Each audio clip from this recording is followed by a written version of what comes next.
5வது ராசியாக இருக்கக்கூடிய சிம்ம ராசிக்காரர்களை பற்றி பார்க்க போகிறோம். ஸோ பொதுவாகவே இவங்களுடைய குணம் அதுதான் அதேமாதிரி பார்த்தீங்கன்னா நிறைய வீரமானவங்க, தைரியம் மிக மிக அதிகம். சிங்கத்துக்கே தெரியும் உங்களுக்கு காட்டில் சிங்கம் தான் ராஜா, அதை பார்த்தா எல்லோரும் பயப்படுவாங்க. அந்த தைரியம் பொதுவாகவே இவங்களுக்கு மிக அதிகமாக இருக்கும்.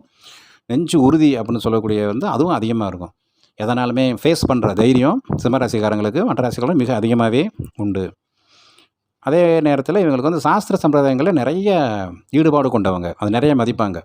அதை கரெக்டாக செய்யணும் அப்படிங்கிறவங்க நிறைய இருக்கும். கோயில்களுக்கு நிறைய நிதி உதவி பண்ணுறது, கோயில் விசேஷங்களை கலந்துக்கிறது, அந்த கைங்கரியங்களில் ஈடுபடுறது, இதெல்லாம் சிம்மராசிக்காரங்களுக்கு அதிக அளவு உண்டு. எந்த ஒரு செயலை செஞ்சாலும் ஒரு தடவை முடிவு பண்ணிட்டாங்கன்னா இறங்கிடுவாங்க. அதுக்கப்புறம்லாம் யோசிக்க மாட்டாங்க. முன் வச்ச காலை பின் வைக்கிற பழக்கம் இவங்களுக்கு எப்போயுமே கிடையாது. நல்ல ஸ்ட்ராங்காக இறங்கி அந்த வேலையை பார்ப்பாங்க. மேலும் பல தகவல்களை அடுத்து வரும் பதிவில் தெரிந்து கொள்ளுங்கள்.